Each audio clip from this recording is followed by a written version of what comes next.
दिखाने वाले लोग नहीं है। एक औकात को प्रकाश राज ने दिखाने का काम किया और कहा अगर इस देश में राजा थे तो उस तलवार के दम पर राजा बनते थे, आज वोट के दम पर राजा बनते हैं डॉक्टर B.R. अम्बेडकर के आशीर्वाद से। वोट की ताकत दिखा करके आज उत्तर प्रदेश की सरकार में मंत्री बने हुए हैं साथियों। आज के मंत्री ही कल के राजा हुआ करते थे, इस बात को स्पष्ट रूप से समझने की आवश्यकता है। हमें आपके सहयोग की आवश्यकता है, क्योंकि आज वर्तमान समय में यह रात का समाज, यह समाज ऐसा समाज है जिस समाज में 4 पीढ़ी के लोग संघर्ष कर रहे हैं और इतिहास गवाह है जिस दिन 3 पीढ़ी के लोग कमर कस करके महापरिवर्तन का आगाज करते हैं, वहाँ एक नया परिवर्तन होता है, एक नया इतिहास दिया जाता है। और आज के समय में यह 4 पीढ़ी के लोग संघर्ष कर रहे हैं। आज नहीं तो कल, कल नहीं तो परसों हमारी दशा और दिशा बदलेगी। भारतीय संविधान के मानक के अनुसार हमारा आपका हिस्सा भी मिलते हुए नजर आएगा साथियों।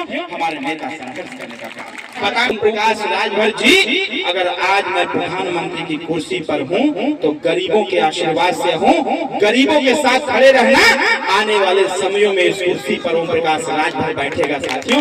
यह बात माननीय प्रधानमंत्री जी ने करने का काम। मेरा भी ध्यान बिहार पर है।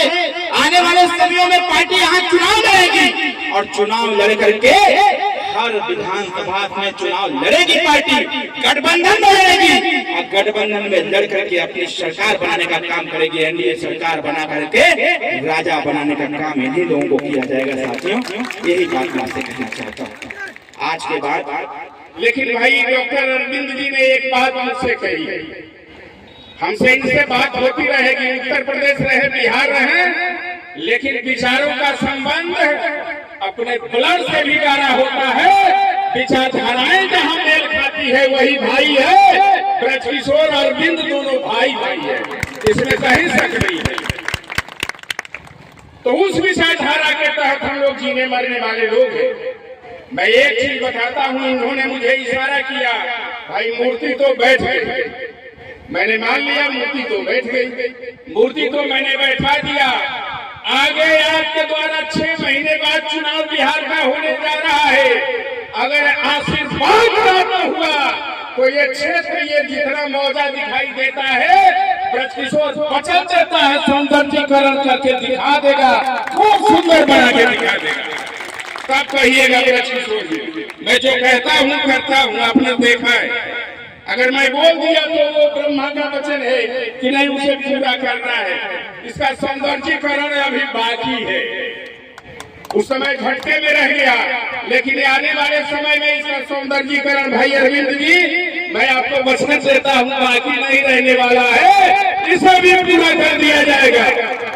तो चलिए, बहुत कुछ न कहते हुए, जानकारी तो बहुत कुछ है, लेकिन बहुत कुछ न कहते हुए पुनः एक बार इस पावन पवित्र स्थली पर उपस्थित आप बुद्धिजन बुजुर्गों, नौजवान साथियों, माताओं, बहनों, भाइयों, बच्चों और बच्चियों, साथ ही उत्तर प्रदेश के धरती से शिरकत किए हुए सम्मानित मंचासीन सभी सम्मानित अतिथियों की ओर से और अपनी ओर से पुनः एक बार सर झुका करके परम पूज्य सुहलदेव जी महाराज के चरणों में सर झुका के मैं नमन करता हूँ, श्रद्धा सुमन अर्पित करता हूँ। और एक बात कहता हूँ, जानते हैं कि अंतिम बार आपको प्रणाम करके मैं आपसे विदा दूंगा।